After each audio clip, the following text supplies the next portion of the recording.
Okay, don't say anything you don't want. Or do.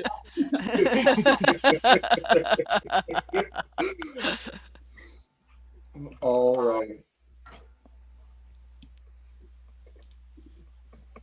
All right. So, hello, everyone. If you don't know me, my name is Adam Wiley. I'm the president of the German Club, and I would like to welcome you all to our club's annual faculty lecture. We like to host this event to give students, as well as other faculty, the opportunity to hear about other professors' work and research.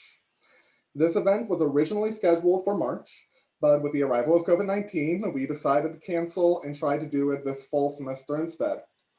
Originally not knowing what form it would take, we're happy to be able to host this event virtually and thankful that our original three faculty presenters were still willing and excited to give their presentations.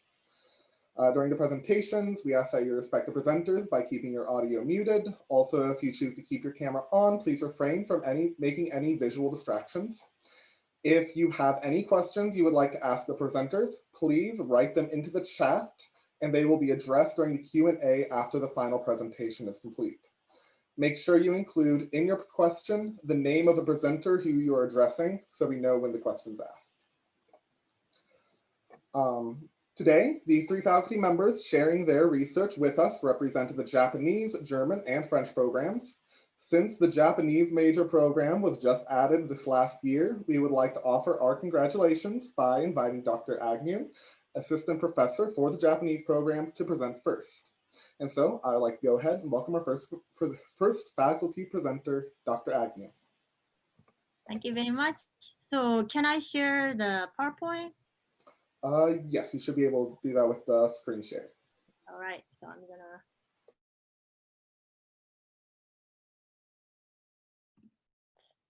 Okay, it says I cannot, okay, the host disabled attendance screen sharing.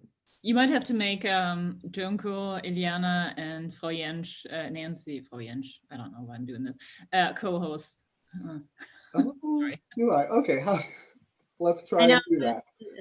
This is my first time presenting via Zoom, so. This is my first time hosting anything over Zoom, so all right, I can go make host, I can make, or co-host. Let's see, will co-host work? Yes. Tell me if anything changes. All right, let me try again. Yep. I can share. Yes. Perfect.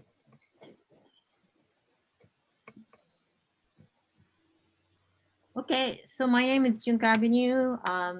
As Adam introduced, I'm the Japanese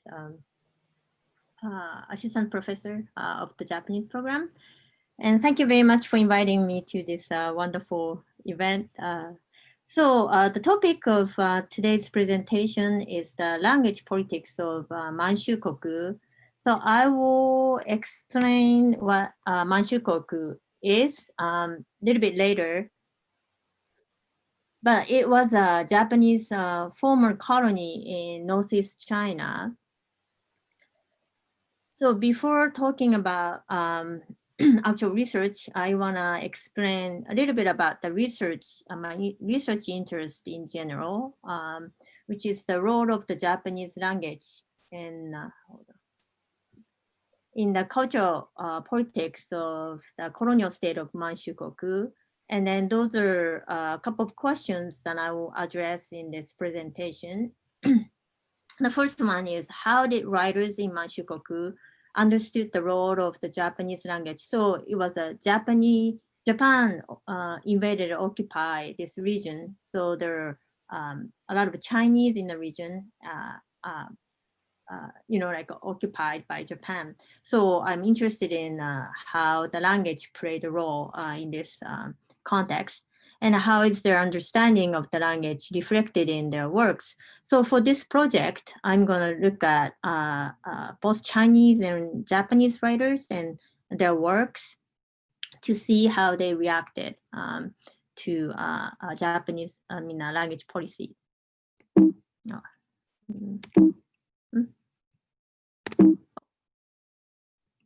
Sorry. I don't know. Okay. Did the Oh. bottom arrow not? Yeah, that one. Is Yeah. that right? Okay, sorry. I don't know how much you know about Japanese history, but during the war in the 30s and 40s, Japan occupied a large, invaded and occupied large area in Asia, including Korea. To this, in English, people often call it Manchuria, in Northeast China. So that's the topic of my presentation. To Taiwan and Philippines, to Indonesia. But Manchukuo is a little bit different from other colonies because it was a colony, but it was established as independent state. So from 1932 to 1945, because it was an independent state, it had national flag, national anthem, national currency, and the head of the state was a Chinese person, Pui, but actual political and military decisions were actually made by Japanese officials. That's why Manchukuo was called a Japanese puppet state. And so that's the historical context where, I'm sorry. So, and then the role of the language, Japanese language in Manchukuo. So Japanese language was critical in government business and military affairs, economic landscape dominated by Japanese settlers and businesses. So in other words, like those local people who could speak and write Japanese had more, opportunities to move up in society. And in 1937, Japanese was made the official language of all schools in Manchukuo. So the local people, local children, Chinese, Mongols, and Korean, Chinese, had to study Japanese at school. In 1945, not 1941, the summary of guidance to art and literature was issued, which limited pretty much what writers could write about. So that the guidance encouraged writers to write about harmony between Japanese and Chinese. So because of many ethnicities living in the state, they promoted the harmony between them. So that was the historical context where those two literary pieces were produced. So for this project, I have two case studies. One is Chinese writer, one is Japanese writer, and their works. The Chinese writer I'm going to focus on is called Gu Ding, and his work, The Wilds. The Gu Ding was probably the most famous Chinese collaborator of Japanese regime. He published many stories in Japanese journals, and he attended a literary conference organized by the Japanese, and he was very fluent in Japanese as well.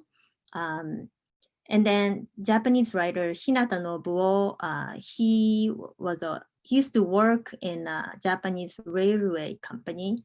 So he was writing and working at the same time. And a lot of his pieces feature local people like Chinese and Mongols. And then the piece I'm going to look at is called The Eighth Switching Point.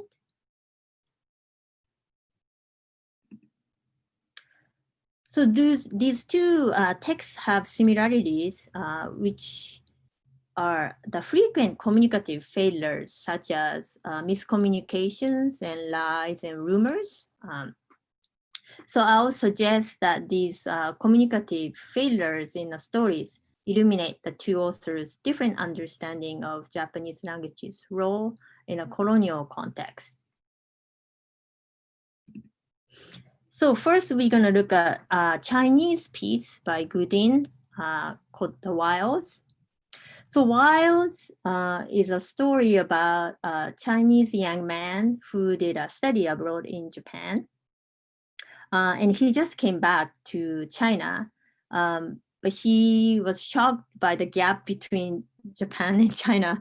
At the time, China was economically, culturally behind. So he hated everything about China, like Chinese old customs, and he hates his family members who are depicted very like in a silly way. They're either addicted to drugs or women, gambles, and then his grandfather always looked for medicine of immortality, and he took poison by accident and dies. So in the end, the main character Jinban kind of laments over those city people are not worth living.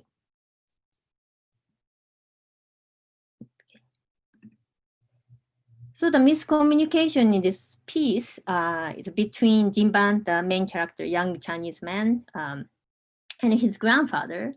So the day he came back from Japan, he went to grandfather's room to pay respect. And then Jinban, the young man, says, grandfather, you look very healthy, Jenkan. Healthy in Chinese is Jenkan. But grandfather didn't know this word. So he took it as Jentan, which means cheap candy. So it's a very, very simple misunderstanding. But this term Jenkan bears a significant meaning because it's a Japanese loanword. At the time, China was so eager to learn like Western cultures, science and philosophies. So they try to learn them through Japanese translation. So the Jenkan is one of those terms. And those who know this term, it was considered as like modern individual. And that's why the miscommunication between the young grandson and grandfather suggests the tension between tradition and modernity, as well as the tension between Japan and China. So although the word Jenkan, the healthy, is meaningless to the grandfather because, grandfather didn't know what it meant. So it didn't mean anything to him. But the writer, the Gudin, gave a political meaning to the word outside the story. Those readers who knew Jenkan was a Japanese loanword and a symbol of like modernity created a meaning. They were aware of the tension. So he created context outside the text. So the next story we're going to look at is a Japanese piece, The Eighth Switching Point by Hinata Nobuo. This is a story about a Chinese worker who works for a railroad company, and his job is to switch the railroad. And he's always afraid of losing his job because he wasn't fluent in Japanese. So one day, his Japanese boss realized that he forgot to tell the Chinese worker, his name is Zhang, he forgot to tell Zhang that he had to switch the railroad. It's hard to pronounce. So the Japanese boss called the Chinese worker and tried to tell, you have to switch the railroad, you have to switch the railroad. But he was telling in Japanese and in a hurry. So the Chinese worker couldn't understand. But if he asked the Japanese boss to repeat or slow down, he knew he would be yelled at. So the Chinese worker said, all right, even though he didn't understand.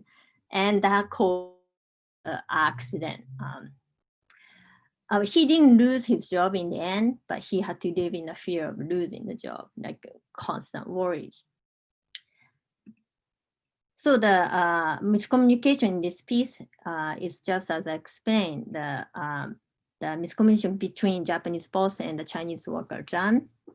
And this is not just a simple language miscommunication, but it's a critique of the ethnic hierarchy embedded in language in Manchukuo, because the Japanese boss could slow down or make sure that the Chinese worker could understand what he was saying.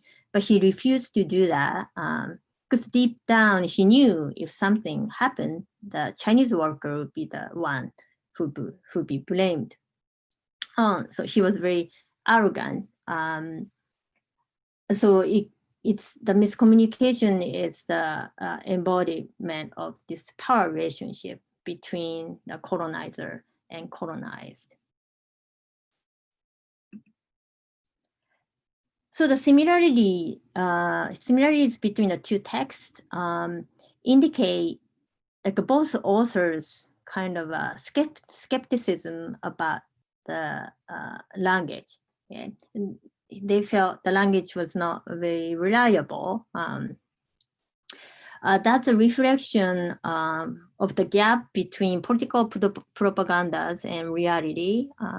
So the political propagandas in Manchukuo, they always promoted harmony, between different ethnicities, and then they always try to present Manchukuo as a brand new utopian state that everybody want to come and live.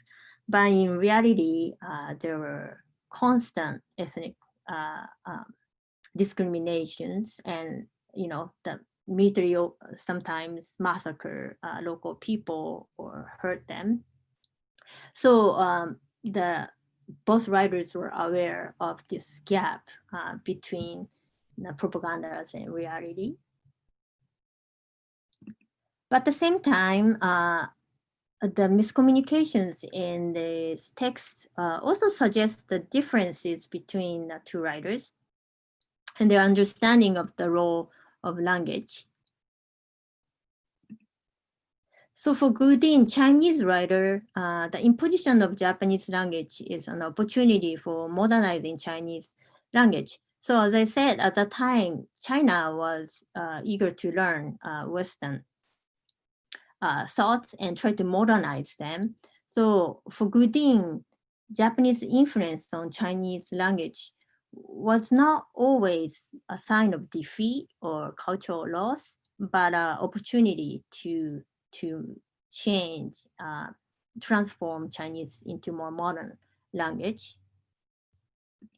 Whereas Hinata, the imposition of Japanese language is a symbol of colonial oppression. And he's critical of the ethnic hierarchy embedded in the language.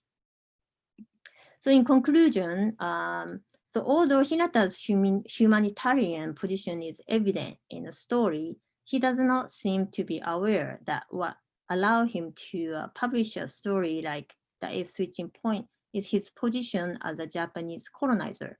So he meant well. He sincerely, concerned about local people in Manchukuo, but the very reason he could criticize the language policy and depict the reality of Manchukuo was because he belonged to the colonizer. If Gudin wrote a story like this, he would be in trouble and it wouldn't be published. It's not like he had a choice, right? But he had to support the system and try to be more flexible. So the contrast between Hinata's treatment of language as something concrete in comparison to Gudin's more flexible attitude toward the Japanization of Chinese is a true manifestation of the racial hierarchy existed in Manchukuo. Thank you very much.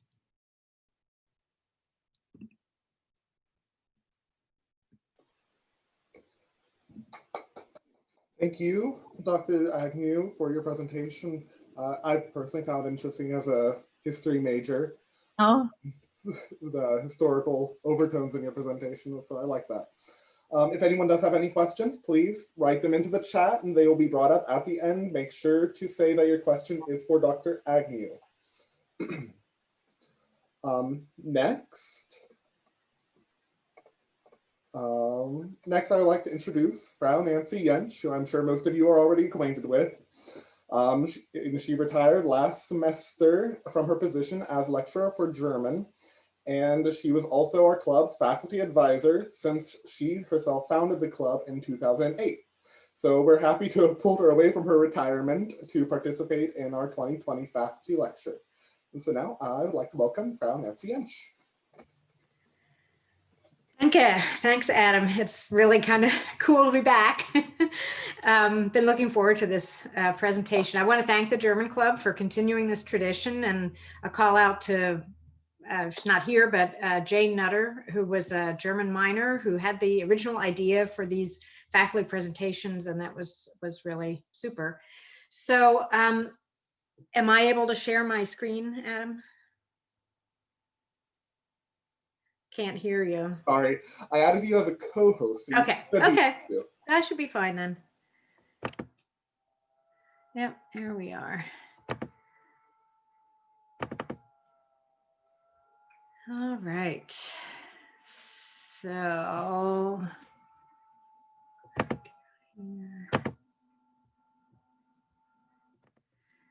All right, so I'm going to start with just my title here, and it's just 2 words: translating magic. Just to show you a little bit about how nerdy we can all be about language and how cool language can be. These 2 words could have different meanings. I think most of us would read this as translating magic, with magic being a noun, translating being the verb, right? So how does one go about translating magic, right? But we could also change our stress, and it could become translating magic, where translating is an adjective. It's telling us the type of magic that we are involved in. Okay, so that was just a little introduction to kind of make us aware of how complicated and how difficult it is to figure out what people mean sometimes in the original language. And we're going to be looking at how then people go about translating that original into their own language and making it clear, or maybe not. Okay. I have chosen examples in French, German, and Japanese to present today. Just a few little things that I'm going to start with today to just sort of whet your interest in this. Of course, I'm not really talking about the actual act of translation, as opposed to looking at something that has already been translated and then kind of analyzing it and seeing what went into the decisions there. So I'm going to start with something that's very prevalent in the Harry Potter books, and that is humor, puns, wordplay, that sort of thing. Those play a huge role in the Harry Potter books, and also present a really specific challenge to the translator. So there's one fascinating one that I'm going to show you from the French translation, where we'll see how this all works here. Okay, where we take a very common word. Sorting Hat doesn't have any of that clever, witty kind of language that J.K. Rowling is famous for. It's just a normal standard word or collection of words, sorting hat. But the French translator did something really very witty and made this word in French translation into something that resembles what J.K. Rowling does so often with language. So the French translator translated as choix-peau magique, which, for those of us who don't know French, is related to the word to choose and the word hat. And those two combined then to choix-peau magique makes a word that is, or a term that is, as I said, reminiscent of what J.K. Rowling normally did with a lot of her names and terms. So that was a really, really cool example of that, building into the story something clever and witty where it wasn't in the original. Another one I'm going to give another example from German is with the name Rita Skeeter. This is a person's name, and in the Harry Potter books, the people's names often have some significance. Well, this name, there are a few theories about what this name might have meant to J.K. Rowling, why she chose this name, besides the fact that it sounds good, Rita Skeeter, okay? It might have to do with skeet shooting. Rita Skeeter is a journalist. For those of you who don't know her, she comes in book 4, and she would certainly be the type of person who would take aim at anyone and tell bad stories about anyone she could. So what are we going to do to translate that name? The German translator did a really cool thing and named her Rita Kimkorn. And he did this for a specific reason.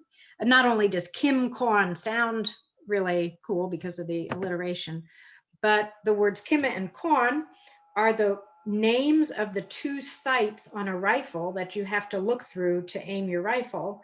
So, so he's really playing off this idea of taking aim at someone.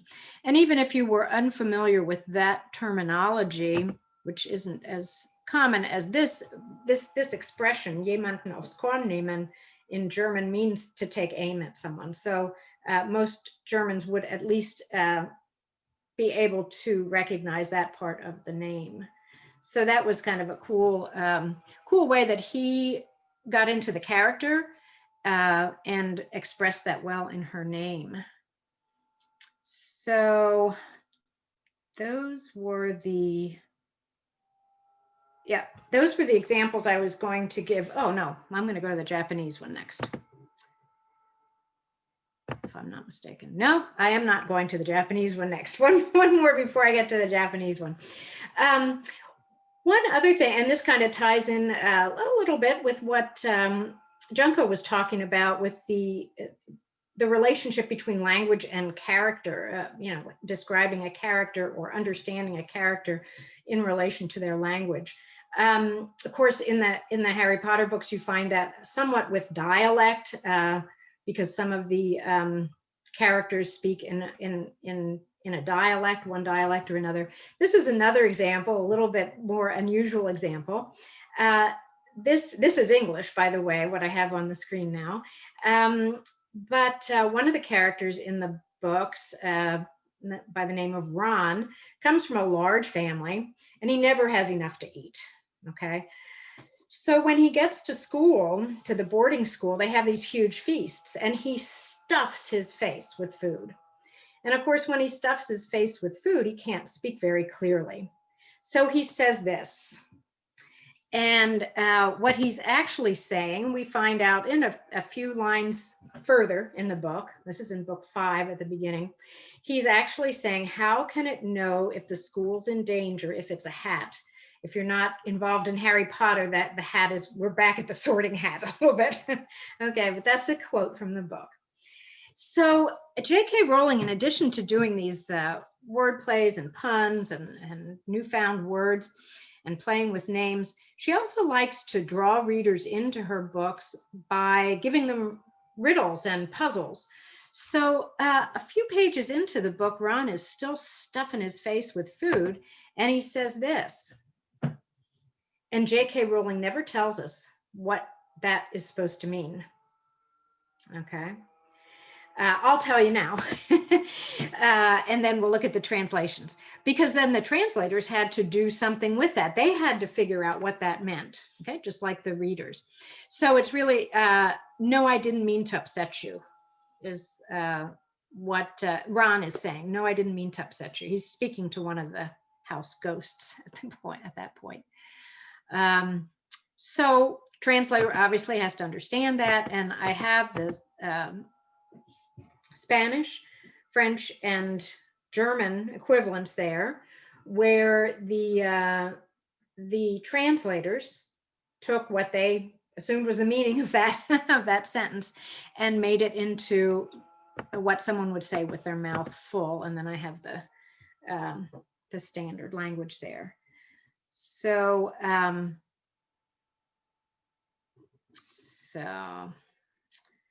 let's see. So that's a little bit again of the humor, drawing readers in through a riddle or a puzzle, and very important that the translator understand it. And we're going to talk at the very end about what happens when the translator doesn't understand what's going on in the original. Okay. Okay. So now I'm going to go to my Japanese example. And I just want to talk about this a little bit. I know that not everybody here probably has read all of the books. Setting the scene, we're underneath the Wizarding Bank, and Harry Potter and a huge, giant, very, very kind of almost nasty looking guy who's called Hagrid are traveling around in, let's call it like an interior roller coaster. And Harry says, "I never know," Harry called to Hagrid over the noise of the cart. "What's the difference between a stalagmite and a stalactite?" And Hagrid says, "Stalagmite's got an M in it," said Hagrid. "And don't ask me questions just now. I think I'm going to be sick." So really this question about the stalagmite and the stalactite, it's immaterial. It really doesn't matter. What we're trying to get at here is a little bit more character development of Hagrid. Hagrid is a character of contrasts. He's a half giant and kind of scary looking, but he carries a pink umbrella and a polka dotted handkerchief. He cries a lot, and here he gets sick in this interior roller coaster. So we're trying to, his character is being built here as someone who acts very different from how he looks. Okay. But the question is immaterial. It could be anything. It happens to be stalagmite and stalactite because they're underground, and that's what Harry sees. But what happens if the target language doesn't have an M in it, right? What are you going to do with this? How are you going to express it? Or are you going to just leave it out or do something totally different? So I found this really cool site years ago, which talks a lot about Chinese, Japanese, actually Vietnamese and Mongolian. I think they've added another language in the meantime. And they have a whole section on Harry Potter and a whole section on word plays in Harry Potter. So I just chose this one. It's early on in the books. It's in the first part of in the first book. So I'm not going to spend a huge amount of time, but I do want to just look at this. So of course we'll find that in these languages, except in Vietnamese, we're using Chinese characters. We have here the characters that are given for stalactite and stalagmite, and in Vietnamese, the words, okay? And then what this site does for those of us who really can't examine this well without knowing the language, they go and talk about what the translations did. So this particular translation, the Chinese translation, says that this word is made up of 3 characters. Okay, so that that does show you a difference between your stalagmite and your stalactite. If you look up here, you have 3 characters, and here you have 2. Okay, so that was the translator's solution there. Or another one, this Japanese version says one's got 3 characters, the other's got 2. That's very, actually very true to the original. I mean, you know, that's what Hagrid does. He says one's got an M in it. It's something that's very clear to someone who knows the language. The Vietnamese version, they have mang is longer than vu. So that works as well. And then this other Chinese mainland version, I'm not going to go all the way into it, but they actually did translate it as something like there's an M in the word. And that's rated as a fail by this site. So, so that gives you an idea of that challenge. I just think that's really interesting. You know, when we work with Western languages, we don't think of those kinds of issues in translation. And this is just a good little glimpse of that. Okay. So, and if you're interested, I know, I don't know how well known this site is for people learning Japanese, but this is the homepage, and you can kind of see the sorts of things that they have here. And under Harry Potter, they have lots of different things that you can do, the chapter titles, word plays, mistranslations, that sort of thing. So that's really kind of a neat source. Okay, so go back here. Is everybody can see Adam? Nod your head. Can you see my PowerPoint? You're okay? Okay. Just want to make sure. Okay, so then I'm going to talk a little bit about this. I'm going to end up with two examples of kind of misunderstandings in translations. My experience with particularly with the German translation is that the translator did make a number of mistakes, and then the second and third printings or editions of the books might have corrected some of those errors. In the first book, we have the Mirror of Erised, and the Mirror of Erised has an inscription, which I have listed here, which again is actually English. Okay. If you're unfamiliar with the books, I'll give you a little clue. The books never tell you actually what to do with this. They never tell you what this inscription is. But if you look at it enough, you might be able to figure it out. And of course, you can find it online all over the place. We're dealing with a mirror. So if you read this backwards, you'll have the actual inscription. And it says, I show not your face, but your heart's desire. So the Mirror of Erised, this Erised is desire written backwards, okay? As you would, a mirror image, more or less. So the Mirror of Erised, obviously the translator would need to be able to figure that out. And this is the German version. And then the German version would read, Nicht dein Antlitz, aber dein Herzbegehren. Okay, and it's called the Mirror Nährhegeb. The French translator also figured it out, and you have that. So I'll leave that up for a second for you, for the French people to take a look at. But unfortunately, the Spanish translator didn't get it. The Spanish translator didn't change anything. The Spanish translator called it the Mirror of Erised, and the Spanish translator used this inscription, okay? At least in the first edition. I have the first edition. And by the way, that translator was also replaced and didn't translate any more books. But yeah. So there is the possibility that, especially in a book like this, where you have these word plays, puns, all of that, that the translator might make mistakes and might not get something. So that's just one example there.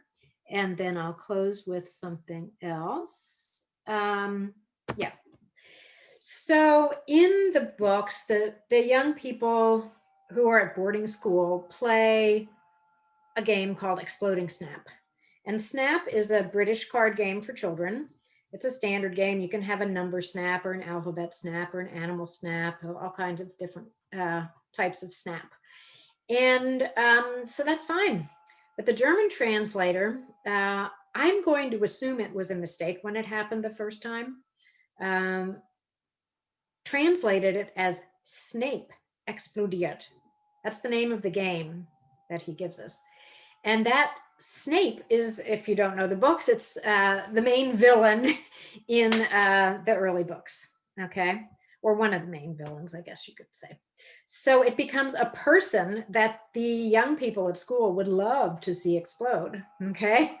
And so it makes perfect sense in the context of the book, but it's not at all what the original was. The original was just a British card game. And since it is so different from the original, actually, is why I think that the translator probably just made a mistake in the beginning, but they've retained that in all the books. It continues in all of the Harry Potter books. It was people even at the time, this isn't up online anymore, but they had a little video game. You could dial this up on your computer, and you could aim for Snape and click on him, and he would just disintegrate. So it was a big hit with people. So actually, those are all the examples I brought for you today. There are many more. There are tons and tons of places you can look online and find out about what the translator did here or there in the books, in the Harry Potter books. But it's just a little overview of some of the ideas that that I've worked with my students. So I'm sure that what you expected me to talk about today was translating magic.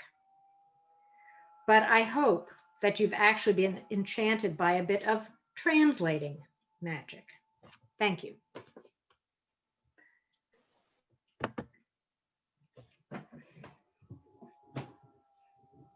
There we go. Thank you, Frau Jensch. That brought back some memories from the Harry Potter course from last spring. And also very relevant to the German translation course. I'm not sure if any other students are in that course are here right now, but all right.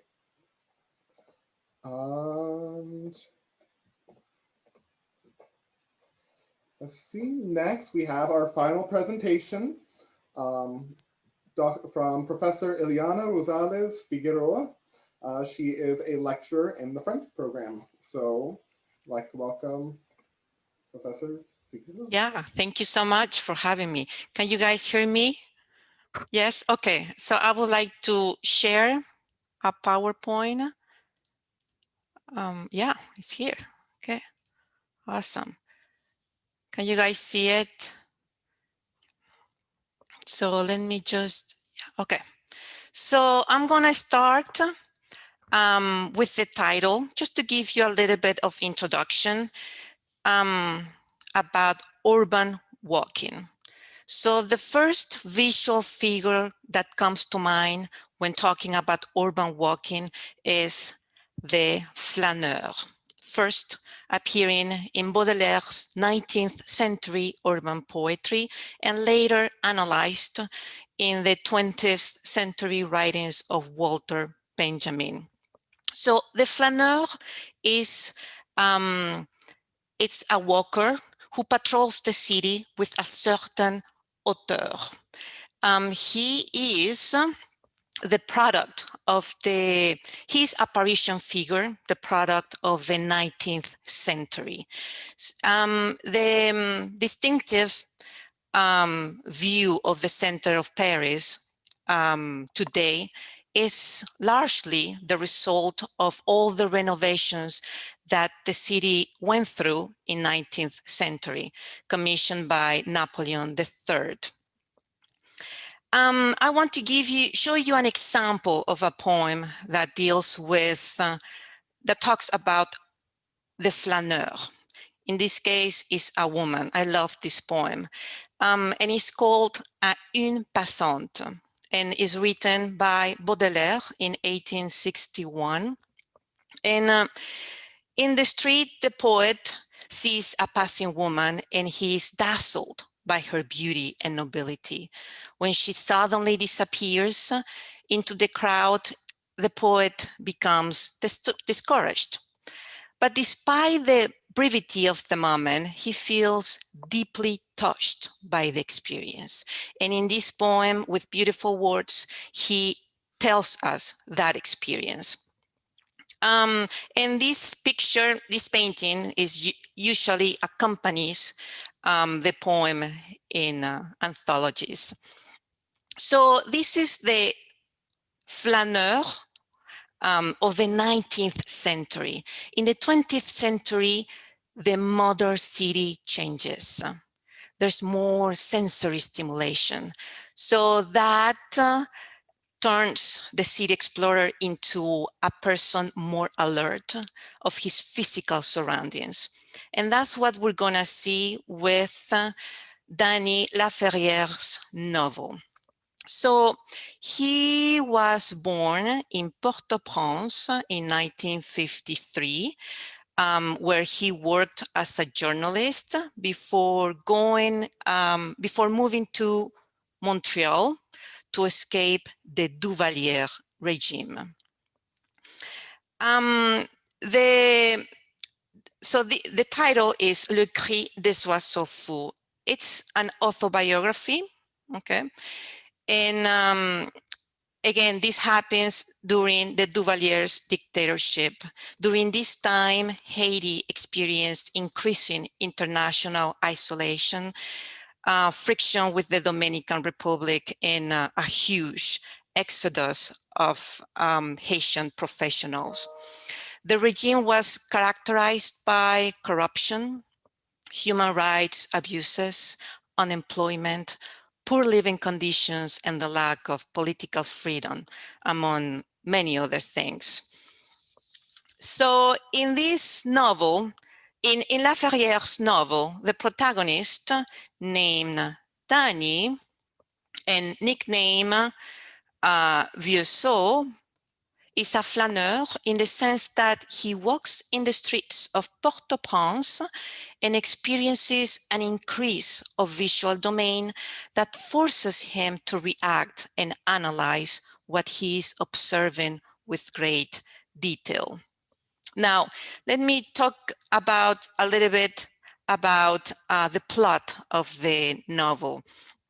So he is a journalist in an autocratic regime. Being a journalist is perhaps one of the most dangerous professions somebody could have. Why? Because they criticize the government. So one of his friends, a journalist as well, is murdered by the Haitian militia. And his name is Gassner. And so Danny, our protagonist, knows that he's next and he must go into exile. So he has 24 hours in the city. He chooses one of his friends, the one who died, one of his friends' favorite pastimes was walking in the city. So in order to honor his memory, he decides to walk in the city. Now, this is not something easy to accomplish because of the treacherous conditions of the city. Port-au-Prince in the novel is depicted by distinct names, all negatives, throughout the novel. And as you can see, there are many references to animals. Okay, so these are just some examples. We have rat traps, the den of the beast, the jungle of the painter Philippe Auguste Salnave, a forest, and a terrorized city. There is also in Port-au-Prince the Tonton Macoute, the Haitian paramilitary forces created during the Duvalier regime in order to get rid of any opposition to the regime. So they were in charge of killing at night and during the day. So as you can imagine, the journey of our protagonist is very difficult to accomplish. So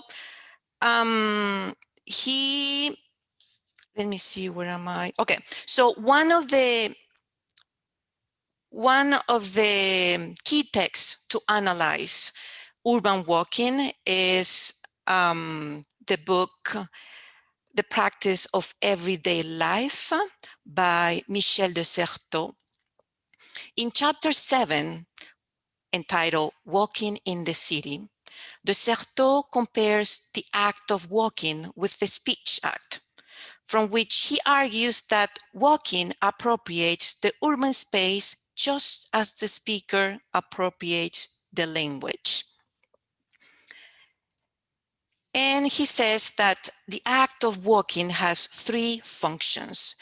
It appropriates the urban space, just as the speaker appropriates the language. It acts out the place, just as the speech act is an acoustic acting out of language. And it includes relations in the form of movements, just as speech implies contracts between its speakers. So when Danny walks in the city, he he creates a resistance space. He is the only one who knows. So memory plays an important role here in urban walking. So he is the only one who knows this resistance space. And he creates a sort of new language that nobody else can see, because all the connections he creates throughout the city are invisible to the eye of the other. So when the government creates a city, the urban space is, a matter of fact, an ensemble of fragments due to its reconstruction, destruction and reconstruction of its sites. So the urban walker, what he does is to put together all the pieces, and she creates a new space. So in this case, our protagonist creates a resistance space, because he refuses to do what the others, the rest of the Haitians, are doing during this time, which is to be afraid and hide. Why? Because they're afraid of the Tonton Macoute. So he decides to walk in the city, to honor his friend, to meet with his loved ones, because he has only 24 hours before going into exile. He visits places as well. He talks with his friends. He recollects his last memories, because he knows that, well, he doesn't know when he will be back. And now let's talk about one scene in the novel. And in this scene, as I said, Danny, he walks throughout the city, and he decides in this scene to enter the hotel King Solomon Star. This was a very well-known place for the militia to get together and to have drinks, to enjoy the company of women, and also to torture people. There was a special room in this hotel. Our protagonist decides to enter in the cave of the beast. So when he enters, let's just make it clear, he is entering the dominion of the other. He knows that in order to be saved, he needs to behave like the others. He needs to tell the enemy that he is not an intruder, that he's another member of the animal kingdom. Unfortunately, our protagonist, he gets distracted because he sees a woman dressed in a wedding dress, which is not white, is red. So Danny is shocked by the scene. He gets distracted, and a government spy comes, recognizes him. He saw him earlier that day at the radio station, where he went and met another friend, Ezekiel.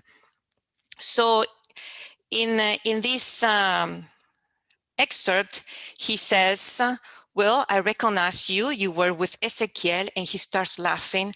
Can you see the reference to another animal, coyote in this case? So the spy tells him, don't worry, you're going to come with me. And he takes hold of him by the collar and starts leaving, when a friend, somebody, remember, our journalist is walking in the urban city, meeting people, making connections. He met with this other character earlier that day.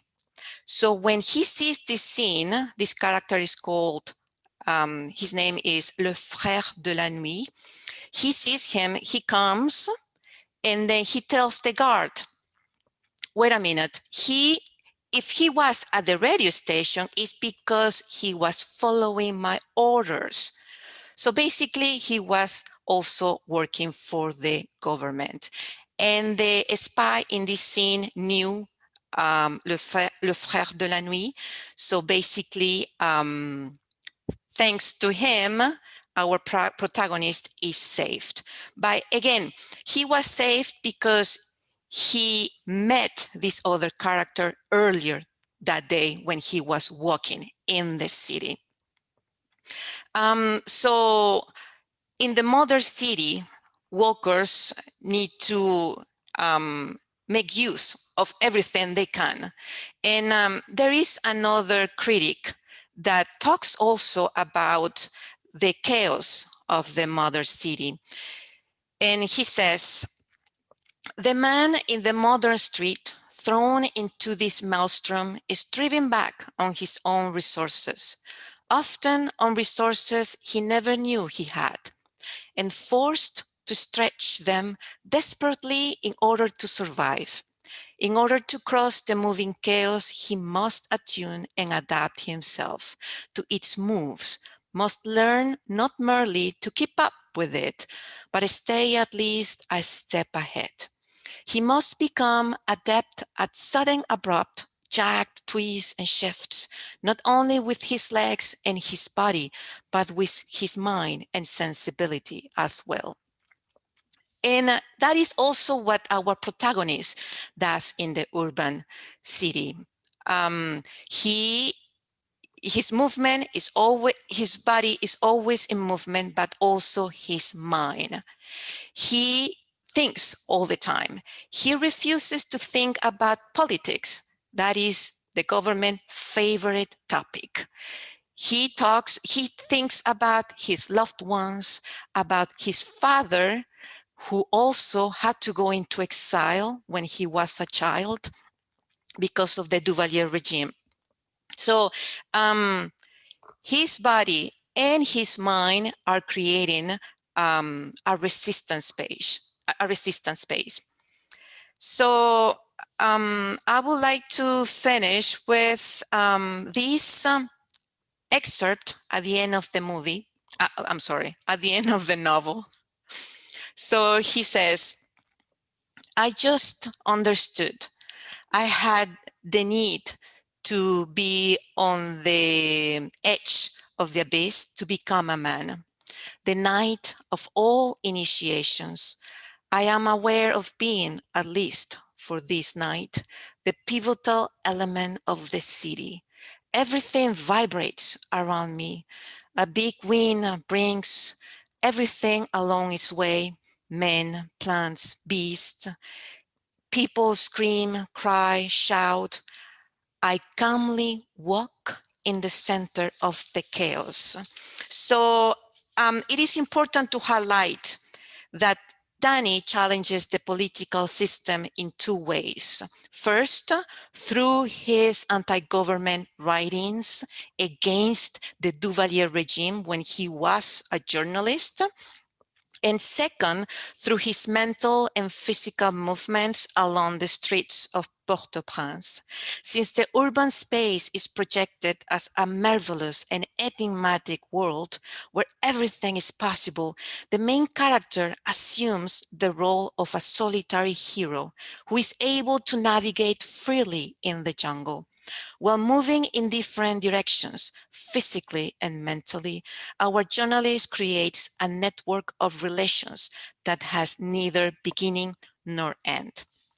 And that's it. Thank you so much, my friends.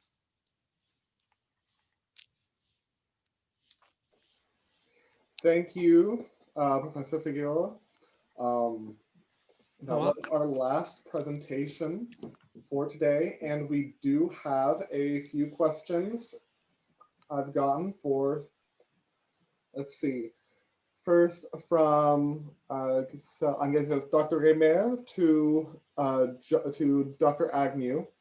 What inspired you to research Manchu Cocoa literature? Thank you for the good question. I used to live in New York City that had large Chinese communities. And naturally, my best friends in New York City were all Chinese. So I started learning Chinese language. And I ended up majoring in Chinese literature undergrad.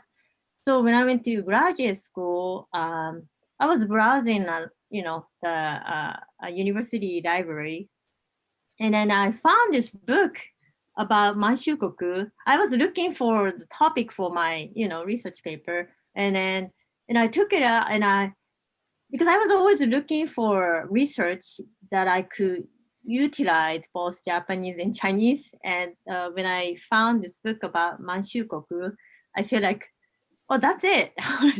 I can read both languages and learn about the literature.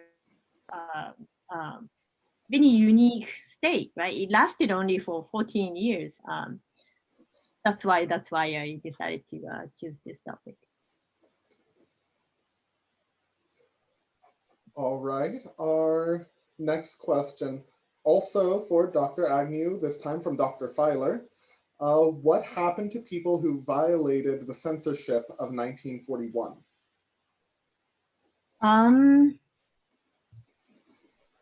I don't know exactly what happened to them, but if they violate, there is always censorship, right? Before publishing works, there is like a literary association that always censored, and two critical pieces of the regime would not be published, and then I don't think they were banned from writing, but I guess those pieces were not just published and then get kind of warning not to write pieces that will be in accordance with the propagandas.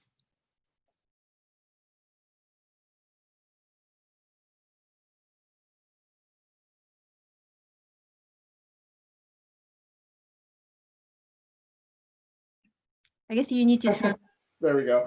Sorry. Our next question, also from Dr. Filer, this time to Frau Jentsch. She asks, we've seen failed translations. Are there translation examples which added too much in Harry Potter? That's an interesting question. No, I would say not. There are some translations, the French translation, for example, that leaves out quite a bit. I can think of two specific examples where something was added, but it was for clarification. I believe it was the French translation, when they talk about someone going to Eton, the school Eton, they added something like a private boarding school. And in the Czech translation, when they talked about Halloween, for example, that would not be something that people would know about necessarily. They had a little parenthetical. It was either parenthetical or it might have been a footnote saying a holiday celebrated at All Saints, something like that, All Saints time. So the only times that I've seen things added, it's generally been some type of explanation in the experience that I've had.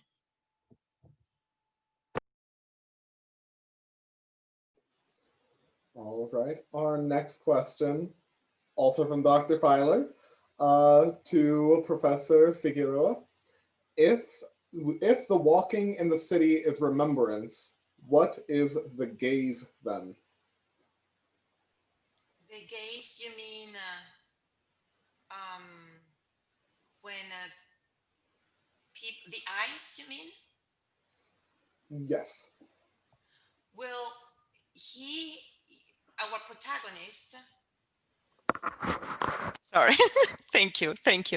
Our protagonist tries not to look into the eyes of the other. That's a very important point in the novel. Tries to avoid them, because when you look at the eyes into the other, you're invading the space into the other. And he knows that, well, yeah, he wants to walk in the city, but he needs to be careful as well. Yeah, so yeah, that's very interesting. That's a good point. Thank you.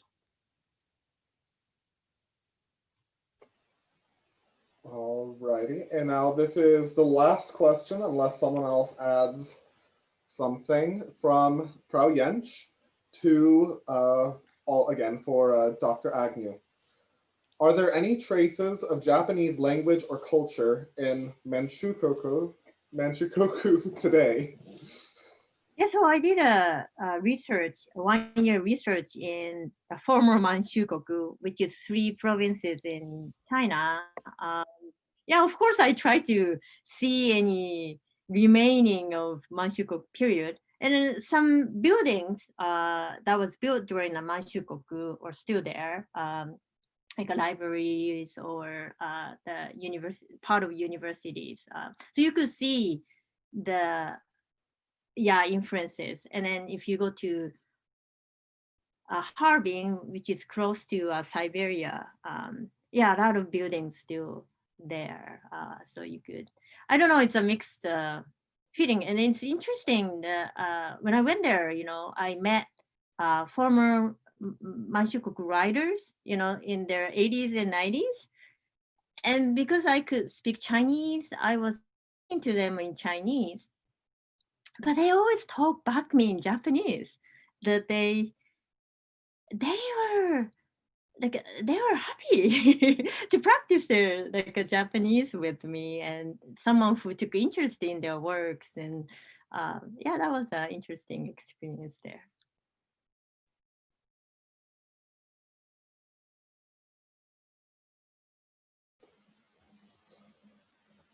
All right, that was our last question. So if there aren't any more questions, I'm going to go ahead and bring this faculty lecture to a close. I have recorded it, and here I'll continue. I have recorded it, and I'll try to get that. I'll probably put it onto YouTube with the German Club's Google account. And then I will make sure to send all of you the links. And if you want to share that with any students, friends, or anybody, then you can, of course, do so. Let's see, I'd like to thank our presenters, Dr. Agnew, Frau Jensch, Professor Figueroa, and all of you who decided to attend today for participating in our club's event. I would also like to thank our 2 club faculty advisors who helped make this event happen. Frau Jensch, who was of course faculty advisor up until this last spring, who got us started in planning the event back in March and prompted us to continue this as an event and to got us our 3 presenters for today. And then of course I'd also like to thank Dr. Feiler. This is our first German Club event since Dr. Feiler has taken over as the German Club faculty advisor. And I would like to thank her for providing her assistance and guidance in the planning and preparation for this event. Finally, I would like to thank the other German Club officers, our Vice President, Megan Taylor, who put together the lovely flyer that we sent out, our Treasurer, Damian Klein, and our Secretary, Ashley Mullins, who's been taking attendance today. Again, I would like to thank all of you for coming, and I wish you all good luck as we are nearing the end of this semester. How is that possible? Thank you, guys. How can it be close to the end of the semester already? I don't know. Wow. Some of us are thankful for that. Oh, I believe it. You mean the students, right? Yeah, absolutely.